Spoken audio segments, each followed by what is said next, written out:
This video is being put together to talk about a lot of the different factors that go into how a protein gets its shape. And a protein has a very specific shape which gives it a very specific function in the body.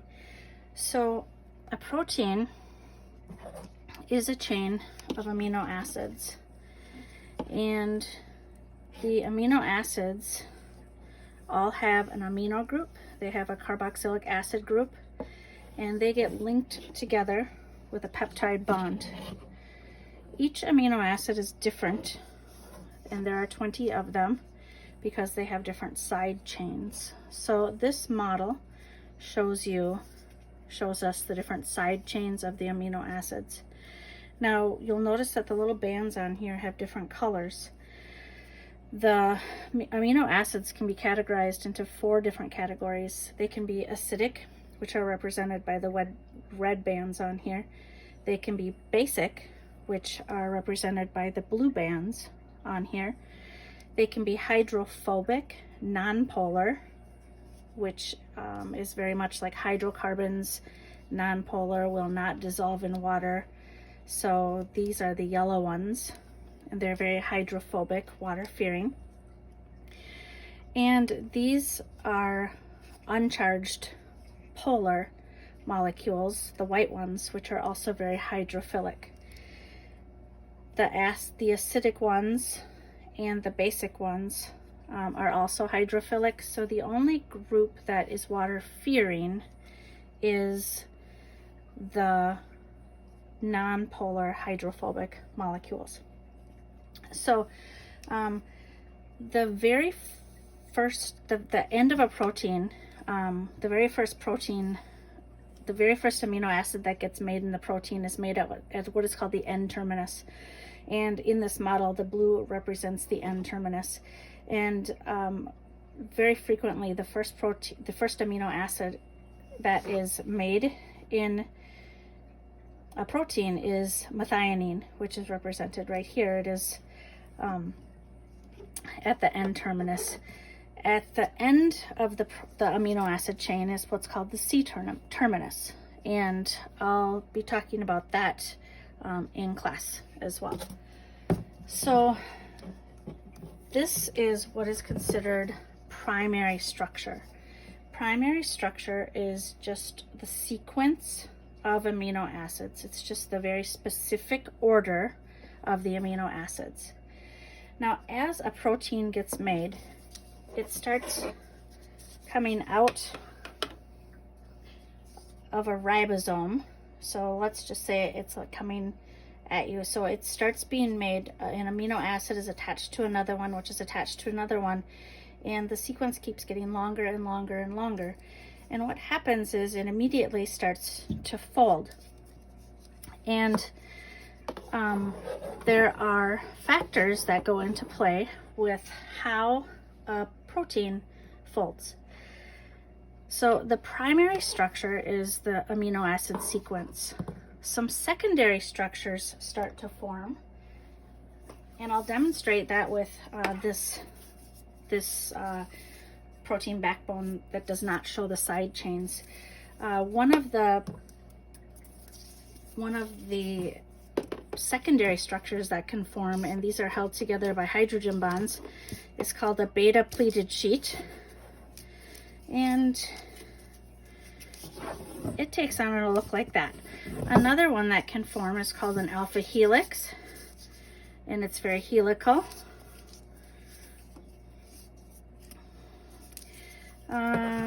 And I could make another beta pleated sheet here, and sometimes these are not always, we don't have entire proteins made out of beta pleated sheets and alpha helices, but they're very common structures, and these are being held together with hydrogen bonds that are not in this model. You can we can see this in other models that I'll be sharing. So these are held together with hydrogen bonds.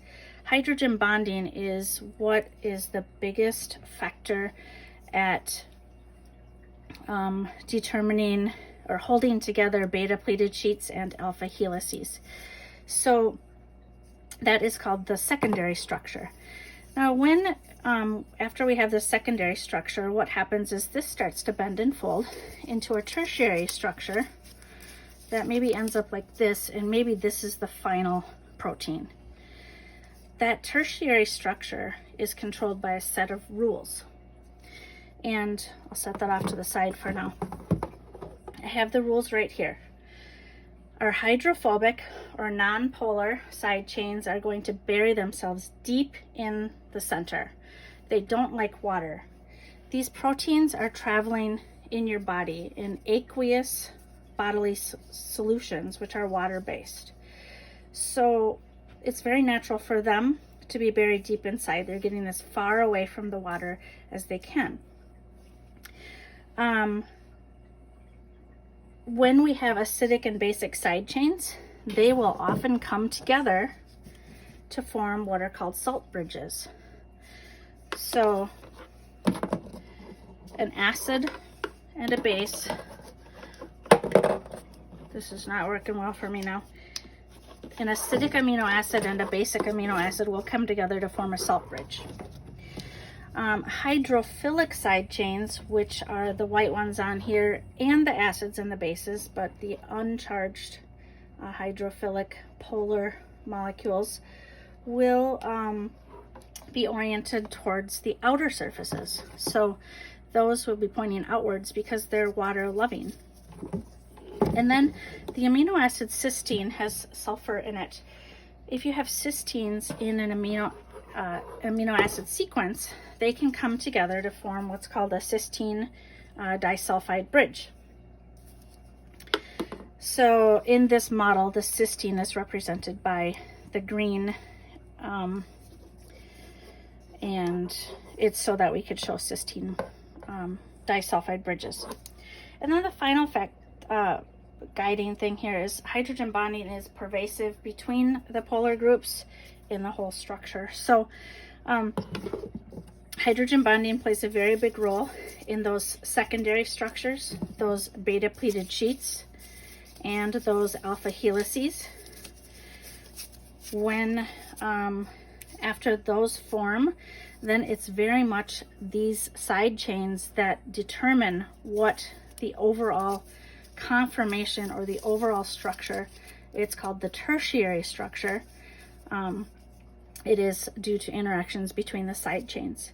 And then there is a quaternary structure. A quaternary structure is when we have two protein chains and they are found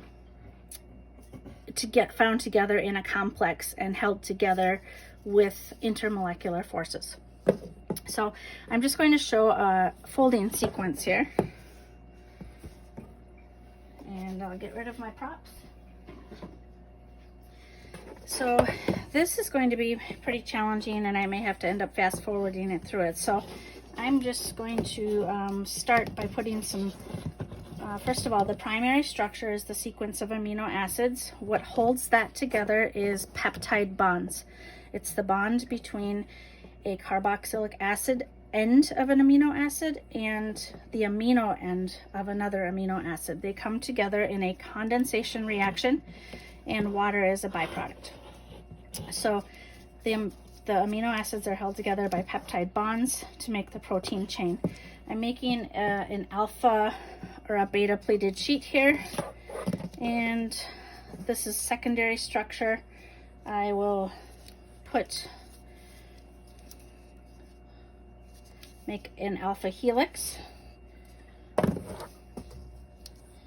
and here I'll make another beta sheet, and I am not certain that these would interact this way given the nature of these. So I've got some secondary structure in there, beta pleated sheets, the alpha helices, which has just kind of destroyed itself. Now I'm going to use the rules of the side chains interacting with each other to form the tertiary structure. So this is probably going to take me some time. One sec.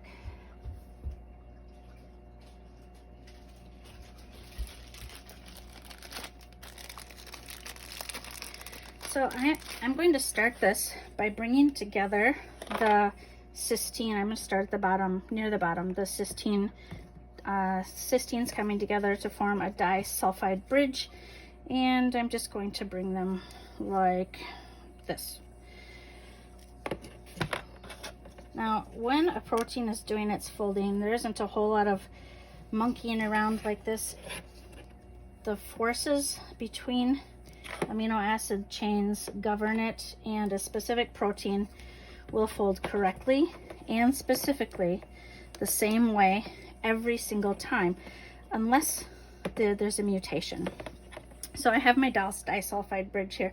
The next thing that I'm going to do is I'm going to try to connect my acidic side chain with my basic side chain.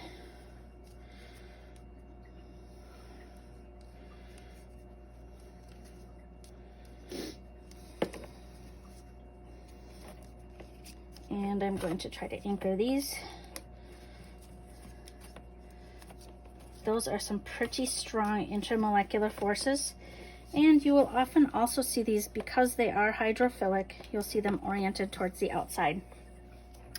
The next thing I'm going to try to do is I'm going to try to get all of my hydrophobic groups tucked towards the inside.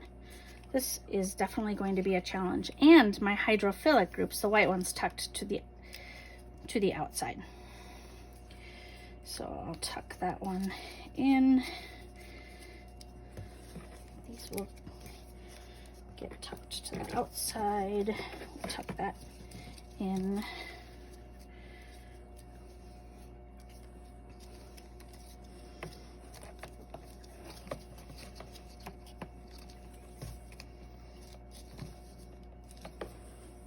In the process, my cysteine bridge just got destroyed, so I need to bring these back together.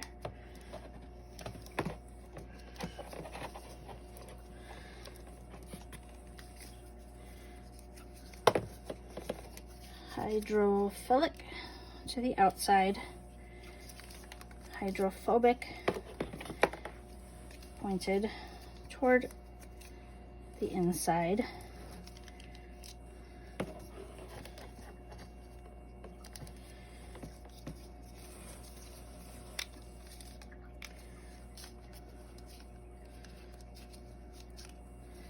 So I'm not sure how good it is, but here we have the hydrophobics tucked towards the inside, our hydrophilics to the outside. I still have my salt bridge here, my acid and base coming together to form a pretty strong intermolecular force, and my disulfide bridge right there. So this is the overall tertiary structure of a protein. So the primary structure is the sequence of amino acids held by peptide bonds. Secondary structures include beta pleated sheets and alpha helices that are held together primarily by hydrogen bonding in between side chains. The tertiary structure is governed by this set of rules to give the protein its very final shape in its folding, how it gets folded together. And then a quaternary structure is where you would have two or more protein chains linked together through intermolecular forces. That's called a quaternary structure. So not all proteins are like this. Hemoglobin is one that carries oxygen in your blood. It contains 4 protein chains, and each protein chain has a receptor on it to carry oxygen in the blood. So hemoglobin is a protein that is considered a quaternary protein. It has quaternary structure because there is more than one chain. Some of them do not have more than one chain, and it would just be a tertiary structure. So that is the summary of my demonstration with these models. I would say that this is very globular, probably a globular protein. Fibrous proteins, like what makes hair and silk and fingernails and stuff like that, is very, very dominated by alpha helices. And sometimes those alpha helices get intertwined with each other. If you could just imagine the spiral all the way around to form these long fibrous proteins that make up our hair and our muscles and our fingernails and stuff like that. So that is the official end. I know I said it was the end before, but now it's really the end. Thanks for watching.